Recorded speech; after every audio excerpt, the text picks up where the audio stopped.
नमस्ते, मेरा नाम है रेखा।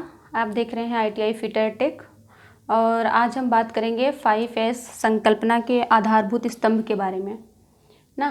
तो इसको जानने से पहले हम ये देखेंगे कि ये जो संकल्पना है ये लिया कहाँ गया से है ना। तो ये जो 5S कॉन्सेप्ट है ये जापान से लिया गया है ना। ये जापान का वर्किंग मेथड है।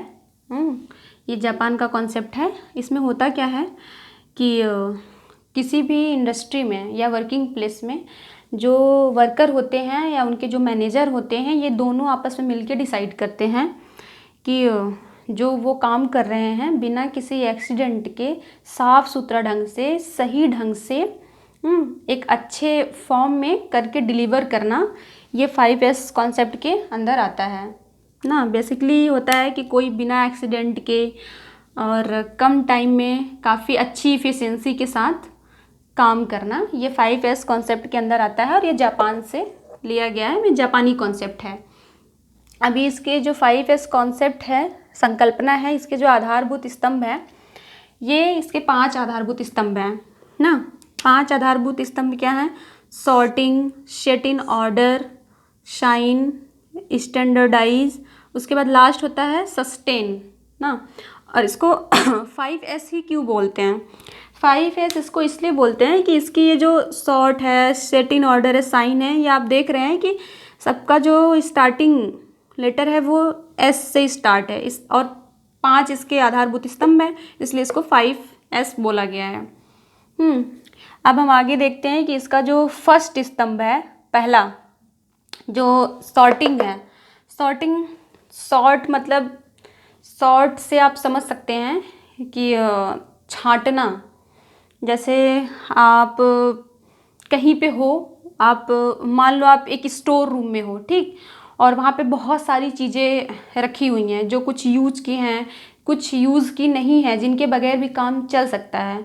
तो हम क्या करते हैं इसके फर्स्ट S के अंदर कि जो ख़राब चीज़ें हैं ना, बहुत सारी चीज़ें पड़ी रहेंगी, जो ख़राब चीज़ें हैं, जो यूज़ की चीज़ें हैं, उनमें से जो ख़राब चीज़ें हैं हम उनको वहाँ से हटा देंगे, सॉर्ट कर देंगे। जो अच्छी चीज़ है उसको वहाँ पे रख देंगे, मतलब जो काम की चीज़ें, अच्छी इन द सेंस कि जो काम की चीज़ें उसको वहाँ पे रहने देंगे, बाकी जो ख़राब चीज़ें उसको हटा देंगे।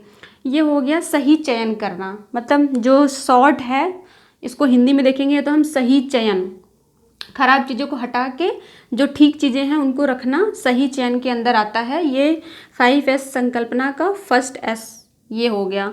और इसको करने के लिए हम रेड टैगिंग जिसको बोलते हैं, लाल टैगिंग, रेड टैगिंग का भी यूज़ कर सकते हैं। मान लो हमने बहुत सारी चीज़ें छांटनी हैं, ख़राब चीज़ें हैं, कुछ अच्छी चीज़ें हैं, तो हमें क्या करना है, वहाँ से छांटना है ना। तो हम उस पर टैगिंग कर सकते हैं कि मान लो हमने ये चीज़ें हटानी है या फिर ये चीज़ें रखनी हैं ना, तो इसको हम रेड टैगिंग के नाम से भी जानते हैं, लाल टैगिंग। ये क्वेश्चन पूछ भी सकता है कि व्हाट इज़ रेड टैगिंग, या फिर इसका यूज़ कहाँ पे होता है, एग्ज़ाम में पूछ सकता है। तो आप बता सकते हैं कि जो 5S कॉन्सेप्ट है, संकल्पना है, उसका जो फर्स्ट S है, सही चयन के लिए हम रेड टैगिंग का इस्तेमाल करते हैं। रेड टैगिंग के बाद हम देखेंगे दूसरा जो इसका स्तंभ का दूसरा वर्ड है, दूसरा स्तंभ जो इसका set in order. Set in order से हम समझ सकते हैं कि किसी भी चीज़ को एक ऑर्डर में रखना, व्यवस्थित ढंग से रखना ना। ऑर्डर क्या है? जैसे हम मान लो हम किचन में ही हैं, किचन को देख लो, मान लो हम किचन में आए, बहुत सारी चीज़ें हैं वहाँ पे, नमक का डब्बा होता है, दाल का डब्बा होता है, चावल होता है, जीरा होता है, बहुत सारी चीज़ें होती हैं, लड़कियाँ समझ सकती हैं इसको। तो बहुत सारी चीज़ें होती हैं। अगर हम सारी चीज़ों को हौच पौच ढंग से रख देते हैं ना, तो जब हम ढूंढने जाएंगे, उठा रहे नमक उठ रहा है, चीनी उठा रहे, जीरा उठ रहा है, लहसुन प्याज जो भी है, कुछ भी उल्टा सीधा आपका मिर्चा उठ रहा है। तो अगर हम चीज़ों को सही ढंग से रखेंगे तो क्या होता है कि हमारा एक तो टाइम बचता है और उसके बाद एनर्जी कम लगती है, आपको इरिटेशन नहीं होगा, कोई एक्सीडेंट नहीं होगा। अब जैसे आप और इसको सुव्यवस्थित ढंग से करने के लिए आप चीज़ों का इस्तेमाल कर सकते हैं, जैसे कि शाइन बोर्ड है ना, साइन बोर्ड का इस्तेमाल कर सकते हैं। आपने यहाँ पे चीज़ें रखने के लिए साइन बोर्ड लगा ली कि यहाँ पे हम दाल रखेंगे, यहाँ पे चावल रखेंगे, यहाँ पे आटा रखेंगे, यहाँ पे नमक रखेंगे। हर चीज़ के लिए एक स्थान होना चाहिए, पहली बात ना, एक प्लेस होना चाहिए हर वस्तु को रखने के लिए, और उस वस्तु को उसी स्थान पे रखा जाना चाहिए। ये नहीं कि हमने स्थान तो डिसाइड कर लिया ना, साइन बना लिया कि हम यहाँ पे ये रखेंगे, यहाँ पे ये रखेंगे, अब नमक की जगह चीनी रखना है, चीनी की जगह नमक रखना है, फिर वही उल्टा होगा ना। तो क्या करेंगे कि जो भी इक्विपमेंट है, जैसे कि हमें स्पैनर रखना है तो स्पैनर की जगह रखेंगे, हाँ, स्क्रू रखना है तो स्क्रू की जगह रखेंगे। फिर क्या होगा, जब आप चीज़ों को उठाने जाएंगे ना, लेने जाएंगे, तो आसानी से वो चीज़ें आपको मिल जाएंगी। और एक ये भी तरीका है, उनके आकार से भी आप डिसाइड कर सकते हैं। जैसे बड़ी चीज़ों के लिए अलग जगह हैं, बड़ी चीज़ें, छोटी चीज़ें, फिर बड़ी, फिर उससे बड़ी, फिर उससे बड़ी, ठीक। तो क्या करना है, जैसे आप मान लो किसी स्टोर रूम में हो एग्जाम्पल के तौर पे, और किसी ने आपसे मांगा कि हमें स्क्रू चाहिए, तो आपके दिमाग में तुरंत क्लिक होगा कि स्क्रू कहाँ पे रखा है, छोटी चीज़ों वाली जगह पे ही स्क्रू मिलेगा। और बड़ी चीज़ है तो सीधी सी बात है, वो बड़ी चीज़ वाली जगह पे मिलेगा नहीं। अगर आप ऐसा नहीं करते हैं तो मान लो कोई बड़ा इक्विपमेंट है, औजार है, जॉब है, कुछ भी है, और जो जॉब है और आपको छोटी चीज़ की ज़रूरत है, क्या होगा, जब आप ढूंढने जाएंगे छोटी चीज़ उस बड़ी इक्विपमेंट के पीछे रहेगी और आपको दिखेगी नहीं, फिर आप ढूंढेंगे, टाइम बर्बाद होगा। हाँ, हो सकता है कि ढूंढते वक्त आप गिर जाएं, एक्सीडेंट हो जाए, चोट लग जाए, ठीक। तो चीज़ों को सुव्यवस्थित ढंग से रखना, ये भी एक मेन चीज़ है 5S संकल्पना का, जो बताता है कि चीज़ों को सही ढंग से रखें ताकि आपका टाइम बचे और अच्छी इफ़िशेंसी से आप काम कर सकें। और तीसरा जो आता है 5S संकल्पना का, तीसरा एस जो है शाइन। शाइन से आप समझ सकते हैं, शाइन से चमकना ना, स्वच्छ, सुंदर, साफ सुथरा। आप जहाँ पे भी काम करते हैं तो 5S के अंदर आपको बताया जाता है कि आपका वर्किंग प्लेस साफ़ सुथरा होना चाहिए। आपका वर्किंग प्लेस साफ़ सुथरा होना चाहिए, नहीं कि बहुत गंदा पड़ा हो। जैसे एग्ज़ाम्पल के लिए हम ये पेन देख सकते हैं, ये पेन अभी बहुत साफ़ सुथरा है, तो हमें इसका ये छोटा सा जो होल है ना, ये छोटा, ये भी दिख रहा है ना। लेकिन अगर यही पेन बहुत गंदा पड़ा हो, बहुत डस्ट हो, बहुत गंदा हो, तो हमें क्या है ना, ये जो इसकी लाइनिंग है ना, ये भी नहीं दिखेगी। तो ऐसे ही होता है वर्किंग प्लेस पे, कि जो भी आपके जॉब पड़े हैं, वर्किंग प्लेस है, टेबल है, जहाँ पे भी आप काम कर रहे हो, कहीं पे भी हो सकता है वो, अगर गंदगी मची है तो लीकेज है वहाँ पे, मान लो ऑयल बिक रहा है, आप कंपनी में काम कर रहे हो और बहुत सारा कूड़ा है, कूड़े के नीचे ऑयल लीक हो रहा है, तो आपको ऑयल नहीं दिखेगा, फिसल के गिर सकते हो, चोट लग सकती है, एक्सीडेंट हो सकता है। और मान लो फ्लोर है, फ्लोर में कहीं टूट फूट है, दरार पड़ी है और उसके ऊपर रैपर बिखरा हुआ है, कुछ भी है, मतलब आपको दिखेगा नहीं, आपका पैर चला गया, गिर जाएंगे, एक्सीडेंट हो जाएगा। तो इस पर भी बहुत ध्यान रखा जाता है कि आपका जो वर्किंग प्लेस है ना, वो काफ़ी साफ़ सुथरा हो, शाइनिंग हो वहाँ पे, ठीक। ये भी इम्पॉर्टेंट है। और जो 5S कॉन्सेप्ट का जो 4th S है, मानकीकरण, जिसको स्टैंडर्डाइज कहते हैं, तो ये जो 4th S है ना, ये तभी पॉसिबल हो पाएगा जब ये ऊपर के जो तीनों कॉन्सेप्ट हैं, मतलब तीनों स्तंभ जो हैं, ये अगर आपने पहले इसको पूरा किया हो, तभी आप इस पे आ सकते हैं और तभी ये पॉसिबल है, नहीं तो ये पॉसिबल ही नहीं है, ठीक है।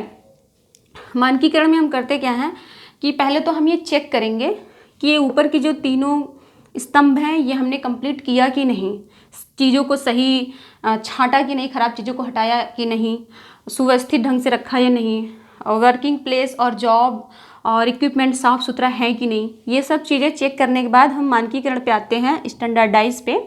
फिर हम वहाँ पे देखते हैं कि हाँ चलो सारी चीज़ें ठीक हैं, फिर हम क्या करेंगे ना, उसका प्रतिपालन करेंगे, मतलब खुद भी फॉलो करेंगे इन सारे नियम को, और जो हमारे साथ वाले हैं ना, उनको भी फॉलो कराएंगे, ठीक है। और उसके बाद हम क्या करते हैं, मानकीकरण में जैसे ये सारी चीज़ें पूरी हो गई तो हम क्या करेंगे, जो भी प्लेस है ना, हम प्लेस डिसाइड करेंगे, ठीक। प्लेस डिसाइड करेंगे कि यहाँ पे फला चीज़ रखनी है, यहाँ पे कुछ और रखना है, यहाँ पे कुछ और रखना है, उनका नाम रखेंगे। इस पहले तो प्लेस डिसाइड करेंगे, फिर उनका नाम रखेंगे और फिर नियम बनाएंगे, ठीक, कि इस चीज़ को यहाँ पे रखना है, इस चीज़ को यहाँ पे रखना है। एक स्टैंडर्ड डेवलप करेंगे कि हाँ ठीक है, ये चीज़ें जब यहाँ से होके गुजर के आ जाएंगी, ये तीनों चीज़ें जब पूरी हो जाएंगी, तो मानकीकरण के दौरान, मतलब 4th स्टेज में इन चीज़ों को यहाँ पे रखेंगे, इन चीज़ों को यहाँ पे रखेंगे, ठीक है। और फिर उनका हम नियमबद्ध तरीके से पालन भी करेंगे। फिर जब ये मानकीकरण आपका पूरा हो जाता है तो आपका आता है सस्टेन। सस्टेन मतलब कि अनुशासन बनाए रखना, ठीक है।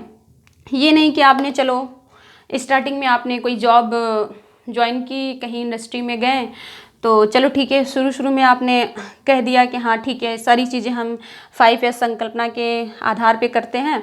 फिर क्या हुआ कि 10वें दिन आप भूल गए, आप डायरेक्ट मानकीकरण पे जाते हैं, डायरेक्ट मतलब व्यवस्थित करने लगते हैं। सही ख़राब चीज़ों को आपने हटाया नहीं और चीज़ों को व्यवस्थित करने चले गए, ठीक। हाँ, तो फिर वहाँ पे भी हो नहीं पाएगा और फिर और दिक्कतें बढ़ जाएंगी। तो इसलिए अनुशासन बनाए रखना बहुत ज़रूरी है।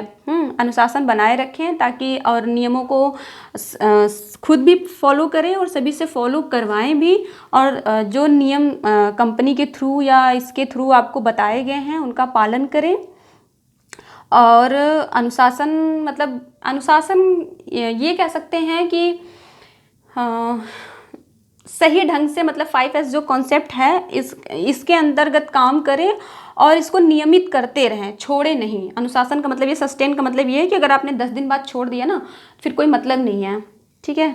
और जैसे आप स्टोर रूम में काम कर रहे हो या कहीं भी काम कर रहे हो, लैपटॉप पे भी ये नहीं सोचो कि हम बस स्टोर रूम में काम कर रहे हैं तभी इसकी ज़रूरत पड़ेगी। अगर आप सिटिंग जॉब में हो, टेबल पे हो, मान लो ख़राब हुई पेन भी आपने वहीं रख दिया है और एक चलती हुई पेन भी आपने वहीं रखी है, आपको ज़रूरत पड़ा उठा रहे हैं, आप ख़राब हुई पेन को उठा रहे हैं, क्यों? क्योंकि आपने हटाया नहीं, बेकार चीज़ को हटाया नहीं वहाँ से ना, आपने छाटा नहीं, सही चयन करके नहीं रखा, तो भी आप परेशान होंगे। लैपटॉप में काम कर रहे हैं, बहुत सारे आइकन बना लिए आपने, बहुत सारे फोल्डर बना लिए आपने, और चीज़ों को जब आपने रख दिया, जब ज़रूरत पड़ी तो आप ढूंढ रहे हैं, मिल नहीं रहा है आपको ना, तो क्या है वहाँ पे भी ये चीज़ें काम करती हैं। तो 5S जो कॉन्सेप्ट है ये इसलिए है ताकि आप अपने समय को बचा सकें, अच्छी इफ़िशेंसी के काम कर सकें, इफ़िशेंसी से काम करें और बिना किसी एक्सीडेंट के काम करें।